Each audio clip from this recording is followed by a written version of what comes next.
Assalamualaikum warahmatullahi wabarakatuh. Halo teman-teman, selamat datang di channel Sapa Sains. Pada video kali ini, kita akan membahas soal siap ujian sekolah tahun 2022 untuk mata pelajaran IPA tingkat SMP. Nah, untuk video part yang kedua, soal yang akan kita bahas berkaitan dengan materi gerak lurus, gaya, usaha dan energi, serta pesawat sederhana. Oke, langsung saja kita ke soal nomor 1. Soal mengenai gerak lurus. Beberapa benda bergerak dengan jarak dan waktu tempuh seperti tabel. Jadi kolom yang kiri adalah waktunya dalam satuan sekon, kemudian kolom yang sebelah kanan ini adalah jarak tempuh benda dalam sentimeter. Ada 5 benda yaitu benda K, L, M, N, dan O. Dan yang ditanyakan adalah benda yang mengalami GLB dan GLBB berturut-turut adalah titik-titik. Oke, untuk menjawab soal ini, teman-teman perlu ingat kembali apa itu GLB dan apa itu GLBB. Jadi, yang pertama GLB, yaitu gerak lurus beraturan.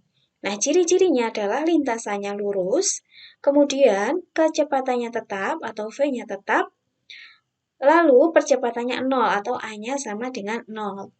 Jadi, benda yang melakukan gerak lurus beraturan pada detik keberapapun kecepatannya akan sama atau tetap. Selanjutnya, GLBB atau gerak lurus berubah beraturan, ciri-cirinya adalah lintasannya lurus, kemudian kecepatannya berubah secara beraturan. Kemudian, percepatannya tetap atau A-nya sama dengan tetap. Nah, berarti untuk mengetahui benda mana yang mengalami GLB dan GLBB, kita perlu mengetahui kecepatan dari masing-masing benda. Apakah tetap ataukah berubah. Nah, untuk mencari kecepatan atau kelajuan, kita dapat menggunakan persamaan V sama dengan S per T. S-nya adalah jarak tempuh, sedangkan T-nya adalah waktu tempuh. Oke, kita cari satu-satu ya, masing-masing benda bagaimana kecepatannya. Untuk benda yang K, kecepatan adalah jarak dibagi waktu. Pada waktu 1 sekon, jarak yang ditempuh adalah 10 cm. Berarti kecepatannya adalah jarak dibagi waktu. 10 dibagi 1 sama dengan 10.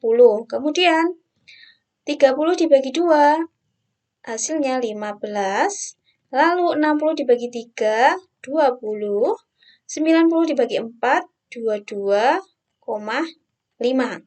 Kita lihat di sini, 10 ke 15 tambah 5, 15 ke 20 tambah 5, 20 ke 22,5 nambahnya 2,5. Nah, kecepatannya bertambah atau berubah tetapi tidak beraturan, berarti tidak masuk GLB ataupun GLBB. Lanjut ke benda yang L.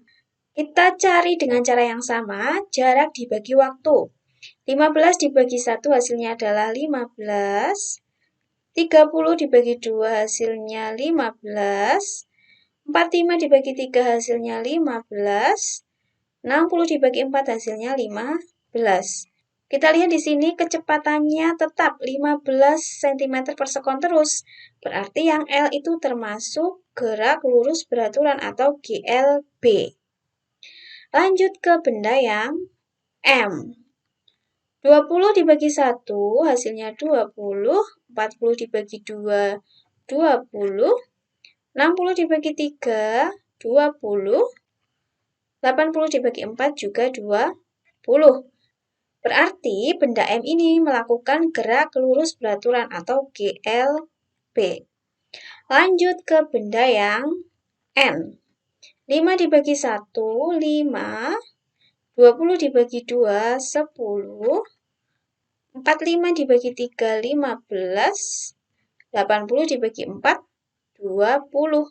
Kita lihat di sini, setiap 1 detik atau 1 sekon kecepatannya bertambah 5. Berarti pertambahan kecepatannya itu beraturan, nambah 5 terus. Nah, ini namanya GLBB. Oke, lanjut ke benda yang O. 4 dibagi 1 hasilnya adalah 4. 16 dibagi 2, 8. 36 dibagi 3 hasilnya 12. 64 dibagi 4 hasilnya 16. Kita lihat di sini, setiap 1 sekon kecepatannya bertambah 4 cm per sekon. 4 ke 8 tambah 4, 8 ke 12 tambah 4, 12 ke 16 juga tambahnya 4. Berarti masuk ke GLBB. Nah, kita lihat pada soal. Benda yang mengalami GLB dan GLBB harus berturut-turut. Maka jawaban yang paling tepat adalah yang C. L, M, dan NO. Oke, lanjut ke soal nomor 2. Perhatikan beberapa kejadian dalam kehidupan sehari-hari berikut. Ada 4 kejadian atau 4 pernyataan. Yang ditanyakan adalah peristiwa yang merupakan contoh GLBB dipercepat ditunjukkan oleh nomor berapa. Oke, kita cek satu-satu. Nomor 1, bola yang menggelinding ke bawah pada bidang miring licin. Nah, semakin ke bawah, kecepatannya akan semakin besar ya. Maka nomor 1 itu GLBB dipercepat. Kemudian nomor 2, seorang bersepeda menuruni bukit tanpa dikayuh. Ketika menuruni bukit berarti kecepatannya akan bertambah juga. Maka nomor 2 adalah GLBB dipercepat juga. Lalu nomor 3, bola kasti dilempar vertikal ke atas sampai mencapai titik tertinggi. Nah, ketika benda dilempar vertikal ke atas, maka kecepatannya akan berkurang karena melawan percepatan gravitasi. Lalu nomor 4, bola pingpong menggelinding di atas pasir. Nah, coba teman-teman bayangkan ketika bola pingpong menggelinding di atas pasir, maka lama-lama akan berhenti. Berarti kecepatannya akan berkurang sampai akhirnya menjadi 0. Nah, berarti masuknya adalah GLBB diperlambat. Berarti untuk soal nomor 2 ini, yang termasuk GLBB dipercepat adalah kejadian nomor 1 dan 2, dan jawabannya adalah yang A. Oke, lanjut ke soal nomor 3 tentang gaya. Beberapa gaya bekerja pada benda yang masanya 5 kg. Berarti diketahui massa atau M-nya 5 kg seperti gambar. Jika gaya gesek antara benda dengan papan 0, maka percepatan yang dialami benda adalah titik-titik. Yang ditanya adalah percepatan atau A-nya berapa. Kita lihat pada gambar, benda bermassa 5 kg ini ditarik oleh 3 gaya yang besarnya berbeda dan arahnya juga berbeda. 15 Newton ke kiri, 10 Newton ke kiri, dan 20 Newton ke kanan. Nah, untuk mencari percepatannya, kita akan menggunakan hukum 2 Newton, yaitu A sama dengan sigma F per M. A adalah percepatan, sigma F adalah total gaya, dan M adalah massanya. Oke, kita lihat di sini, untuk sigma F atau total gayanya, yang searah kita jumlahkan dan yang berlawanan arah kita kurangi. Yang searah adalah 15 Newton dan 10 Newton. Dan yang berlawanan arah adalah 20 Newton. Berarti sigma F-nya adalah 15 ditambah 10 dikurangi 20. Maka percepatannya adalah 15 ditambah 10 dikurangi 20 per 5. Oke, kita hitung. 15 ditambah 10 hasilnya 25, kemudian dikurangi 20 hasilnya adalah 5. Maka percepatan atau A-nya sama dengan 5 per 5. 5 dibagi 5 hasilnya adalah 1. Jadi percepatannya adalah 1 meter per sekon kuadrat. Dan jawabannya adalah yang A. Oke, kita lanjut ke soal nomor 4. Masih berkaitan dengan gaya dan percepatan. 4 buah benda yang masanya sama, masing-masing 4 kg, dikenai gaya seperti ditunjukkan pada gambar berikut. Nah, yang ditanyakan adalah benda yang mengalami percepatan terbesar dan terkecil berturut-turut adalah titik-titik. Oke, kita lihat di sini ada 4 benda yang diberi gaya dengan arah yang berbeda. Nah, untuk menentukan percepatan terbesar dan terkecil, kita perlu menggunakan persamaan hukum 2 Newton, yaitu A sama dengan sigma F dibagi M. Percepatan sama dengan total gaya atau resultan gaya dibagi dengan massa. Karena 4 benda ini massanya sama, berarti kita hanya membandingkan gayanya saja. Besarnya percepatan itu sebanding dengan gaya. Artinya, semakin besar gaya, maka percepatannya akan semakin besar. Sebaliknya, semakin kecil total gaya, percepatannya akan semakin kecil. Oke, kita cari total gaya untuk masing-masing benda ya. Ingat, gaya yang searah kita jumlahkan, yang berlawanan arah kita kurangi, gitu ya. Oke, untuk benda nomor 1, sigma F-nya sama dengan yang searah adalah 12 dan 20. Arahnya ke kiri, yang berlawanan 16 ke kanan. Berarti yang searah kita jumlahkan. 12 ditambah 20 dikurangi 16. 12 ditambah 20 itu 32. 32 dikurangi 16 hasilnya adalah 16 Newton. Kemudian untuk benda nomor 2, 3 gaya searah semua, berarti kita jumlahkan semua. Sigma F-nya sama dengan 12 ditambah 16 ditambah 20. Sama dengan 12 ditambah 16, 28 ditambah 20, hasilnya 48 Newton. Lanjut ke benda nomor 3. Sigma F-nya sama dengan 12 ditambah 20 dikurangi 16. 12 ditambah 20, 32 dikurangi 16, hasilnya 16 Newton. Arahnya ke kanan. Oke, lanjut. Nomor 4, sigma F-nya adalah 12 ditambah 16, kemudian dikurangi 20. 12 ditambah 16, 28. 28 dikurangi 20, hasilnya adalah 8 Newton. Oke, kita lihat lagi pada soal yang mengalami percepatan terbesar dan terkecil. Percepatan sebanding dengan gaya. Maka percepatan terbesar adalah yang nomor 2, gayanya terbesar 48 Newton. Ini A terbesar. Kemudian percepatan terkecilnya ketika F-nya juga paling kecil. Berarti nomor 4, 8 Newton. Ini adalah A terkecil. Berarti jawaban yang paling tepat adalah 2 dan 4. Jawabannya adalah yang D. Oke, lanjut ke soal nomor 5 mengenai energi. Perhatikan gerak bola yang ditendang dengan lintasan seperti gambar berikut.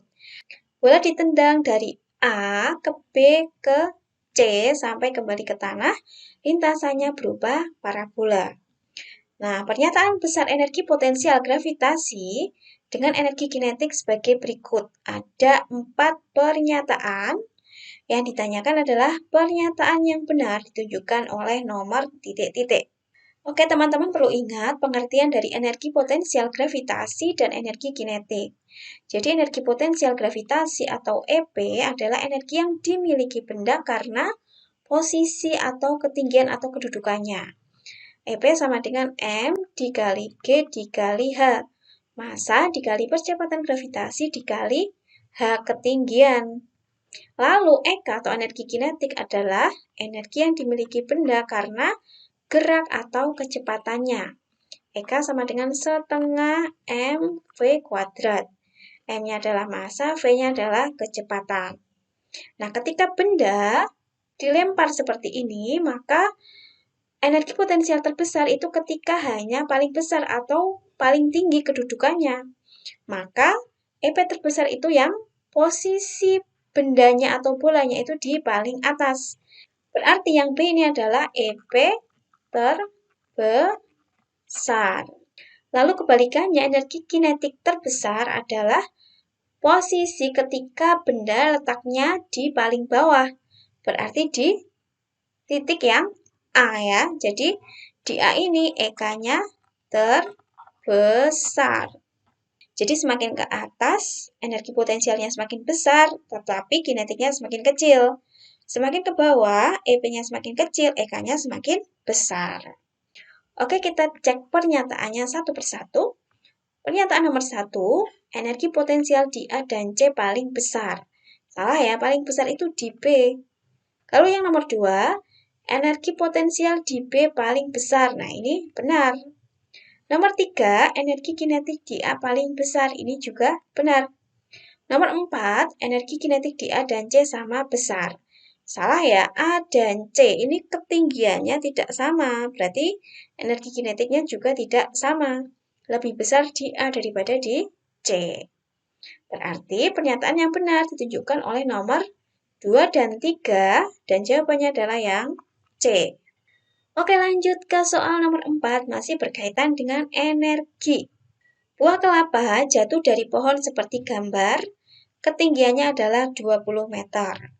Dan yang ditanyakan adalah energi kinetik kelapa yang masanya 2 kg pada ketinggian 4 meter dari tanah adalah titik-titik. Dengan percepatan gravitasi atau G sama dengan 10 meter per sekon kuadrat. Oke, untuk menyelesaikan soal ini, kita ingat terlebih dahulu hubungan antara energi kinetik dan energi potensial dan energi mekanik untuk benda yang dijatuhkan bebas. Kita misalkan posisinya adalah A, B, dan C. A-nya adalah ketika ketinggian 20 meter, kemudian B-nya adalah ketinggian 4 meter dari tanah. Berarti di sini 4 meter. Jadi B ke A-nya ini 16 meter ya. Nah, kita ingat benda itu memiliki energi mekanik. Energi mekanik di A berarti EP di A ditambah EK di A. Energi potensial ditambah energi kinetik. Kemudian ketika di B berarti EPB plus EKB. Lalu energi mekanik ketika di C adalah EPC ditambah EKC. Nah, kita juga perlu ingat hukum kekekalan energi mekanik atau kita singkat HKEM. Jadi energi mekanik itu konstan atau tetap atau kekal. Artinya energi mekanik di A sama dengan di B sama dengan di C. Yang berubah adalah energi potensial dan energi kinetiknya. Nah, energi potensial itu persamaannya EP sama dengan M dikali G dikali H. M-nya adalah massa, G-nya adalah percepatan gravitasi, dan H-nya adalah ketinggian. Lalu EK atau energi kinetik persamaannya sama dengan setengah mv kuadrat. M-nya adalah massa dan V-nya adalah kecepatan. Oke, kita lihat lagi. Pada gambar berarti ketika benda dijatuhkan bebas pada posisi A, punya ketinggian berarti punya EP karena EP tadi MGH, ketinggiannya punya. Dijatuhkan bebas berarti kecepatan awalnya 0 atau V-nya 0. Maka EK-nya juga akan 0. Berarti di A ini EK-nya 0. Kita silang nggak ada EK. Adanya cuma EP. Lalu jatuh ke bawah sampai posisi B 4 meter dari tanah. EM di B sama dengan EPB plus EKB. Punya ketinggian nggak? Punya ya, ketinggiannya 4 meter berarti punya EP. Masih punya kecepatan nggak? Punya, karena masih bisa bergerak ke bawah. Nah, berarti punya EK. Berarti di B, EM-nya sama dengan EPB ditambah EKB. Oke, lanjut. Jatuh sampai ke tanah. Nah, ketika di tanah berarti tidak punya ketinggian. Hanya 0. Kalau hanya 0, berarti EP-nya juga 0. Ini kita coret. Maka energi mekanik di titik C sama dengan energi kinetik. Nah, kita lihat di sini yang ditanyakan adalah energi kinetik pada ketinggian 4 meter. Berarti energi kinetik di B. EKB ini yang ditanya ini berapa nih nilainya? Nah, untuk mencarinya kita bisa menggunakan persamaan hukum kekekalan energi mekanik ini. EM di titik A itu sama dengan EM di titik B. Nah, EM di titik A itu sama dengan EP ya. Jadi EPA sama dengan EPB ditambah EKB. Maka persamaannya menjadi M dikali G dikali HA sama dengan M dikali G dikali HB ditambah EKB. Oke, kita lihat lagi pada soal. Massa buah kelapanya adalah 2 kg. Kemudian, ketinggian awalnya atau HA-nya adalah 20 meter. Lalu ketinggian ketika di B atau HB-nya adalah 4 meter. Ini HB 20 meter ini HA. Oke, kita masukkan angka yang sudah diketahui ini ke persamaan ya, menjadi 2 dikali 10 dikali 20 sama dengan 2 dikali 10 dikali 4 ditambah EKB. 2 dikali 10 hasilnya 20, dikali 20 maka 400. Lalu yang sebelah kanan, 2 dikali 10, 20 dikali 4, 80. Sehingga 400 sama dengan 80 ditambah EKB. Maka kita pindah ruas. EKB sama dengan 400 dikurangi 80. Berapa hasilnya? Sama dengan 320 Joule. Jadi energi kinetik kelapa di titik B atau titik yang ketinggiannya 4 meter dari tanah adalah 320 Joule dan jawabannya adalah yang C. Oke, lanjut ke soal nomor 7 tentang pesawat sederhana, yaitu pengungkit atau jungkat-jungkit. Nah, perhatikan gambar pengungkit berikut. Ada benda K, jaraknya 200 cm dari titik tumpu. Kemudian ada benda lain 300 Newton, jaraknya 40 cm dari titik tumpu. Nah, benda K ini kita tuliskan sebagai gaya atau kuasanya F. Kemudian 200 cm ini adalah lengan gaya atau LF. Lalu beban yang 300 Newton ini kita tuliskan sebagai W. Dan 40 cm ini adalah lengan beban atau LW. Kita lihat pertanyaannya. Jika beban 300 Newton digeser 10 cm menjauhi titik tumpu, berarti ini digeser menjauh 10 cm. Jadinya digeser seperti ini berubah menjadi 40 ditambah 10 menjadi 50 cm. Agar pengungkit tetap seimbang, yang harus dilakukan adalah, oke, kita bayangkan ketika beban W ini menjauh, maka agar tetap seimbang, ada dua kemungkinan. Yang pertama, menggeser gaya K menjauhi titik tumpu juga, atau posisi K-nya tetap di sini tetapi ditambah lagi bendanya di atasnya, gitu ya. Oke, untuk menyelesaikan soal ini, kita perlu melakukan beberapa langkah ya, agak panjang nih. Nah, kita ingat dulu persamaan agar pengungkitnya seimbang, yaitu W dikali LW sama dengan F dikali LF. Beban dikali lengan beban sama dengan gaya dikali lengan gaya. Nah, pada soal F-nya ini belum diketahui nih, benda K itu beratnya berapa. Nah, kita cari dulu ya ketika keadaan awal menggunakan persamaan ini. W kali LW sama dengan F kali LF. Kita masukkan angkanya. 300 dikali 40 sama dengan F dikali 200. Berarti F-nya sama dengan 300 dikali 40 dibagi 200. Oke, kita hitung. 40 dan 200 bisa kita coret. 40 dibagi 41, 200 dibagi 40, hasilnya 5. Berarti F-nya 300 dibagi 5, sama dengan 60 Newton. Selanjutnya, keadaan yang akhir itu bebannya digeser 10 cm menjauhi titik tumpu, berarti ditambah 40 ditambah 10, jadinya 50 cm. Seperti ini ya tadi ya. Jika LF atau lengan gayanya tetap, maka benda K ini harus ditambah beratnya. Nah, kita gunakan lagi persamaan ini. W kali LW sama dengan F dikali LF. Berarti 300 dikali 50 sama dengan F dikali 200. Maka F-nya sama dengan 300 dikali 50 dibagi 200. Kita hitung. 20 di atas dan bawah bisa kita coret. 3 kali 50, 150 dibagi 2, 75. Maka F-nya sama dengan 75 Newton. Jadi kalau lengan gayanya mau tetap 200 cm, beban K-nya ini harus 75 Newton. Awalnya 60 Newton, berarti harus ditambah berapa? Biar jadi 75. 75 dikurangi 60 sama dengan 15 Newton. Jadi harus ditambah 15 Newton. Kita lihat pilihan jawabannya A, menambahkan dengan benda 20 Newton. Ini salah. Yang B, menambah benda K dengan benda 120 Newton. Ini juga salah. Harusnya 15 Newton. Oke, berarti kita lanjutkan ke kemungkinan yang kedua, yaitu jika F-nya tetap. Berarti F-nya ini tetap 60 Newton, maka harus digeser menjauhi titik tumpu. Nah, digesernya berapa ya? Oke, kita hitung lagi dengan persamaan ini. W kali LW sama dengan F dikali LF. F-nya tetap, yaitu 60 Newton. Maka 300 dikali 50 sama dengan 60 dikali LF. Maka LF-nya sama dengan 300 dikali 50 dibagi 60. Kita hitung 300 dibagi 60, hasilnya adalah 5. 5 kali 50 sama dengan 250 cm. Jadi, panjang LF-nya ini harus 250 cm. Awalnya 200 cm, berarti harus digeser menjauh. Menjauhnya berapa? Berarti 250 dikurangi 200 sama dengan 50 cm. Digeser menjauhi titik tumpu.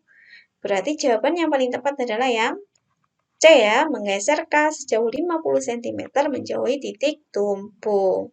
Oke, lanjut ke soal nomor 8. Masih berkaitan dengan pesawat sederhana, yaitu jenis bidang miring. Perhatikan gambar bidang miring berikut. Ada 4 gambar bidang miring, dan yang ditanyakan adalah bidang miring yang memiliki keuntungan mekanis sama adalah yang mana? Oke, kita ingat bahwa keuntungan mekanis dapat kita cari menggunakan persamaan Km sama dengan S dibagi H. S adalah panjang bidang miring dan H adalah tinggi bidang miring. Jadi ini adalah S-nya panjang bidang miring dan ini adalah H-nya tinggi bidang miring. Oke, kita cari satu persatu keuntungan mekanisnya ya. Untuk bidang miring 1, keuntungan mekanisnya adalah 3/2 sama dengan 1,5. Kemudian bidang miring 2, keuntungan mekanisnya adalah 3/1,2 sama dengan 2,5. Lalu bidang miring yang ketiga, keuntungan mekanisnya adalah 4/2 sama dengan 2. Dan terakhir, bidang miring keempat, keuntungan mekanisnya adalah 5/2 sama dengan 2,5. Nah, berarti bidang miring yang memiliki keuntungan mekanis sama adalah nomor 2 dan nomor 4, yaitu besarnya 2,5. Maka jawaban yang benar adalah yang D, 2 dan 4. Oke teman-teman, terima kasih sudah menonton video ini. Sampai jumpa di video part selanjutnya ya. Wassalamualaikum warahmatullahi wabarakatuh.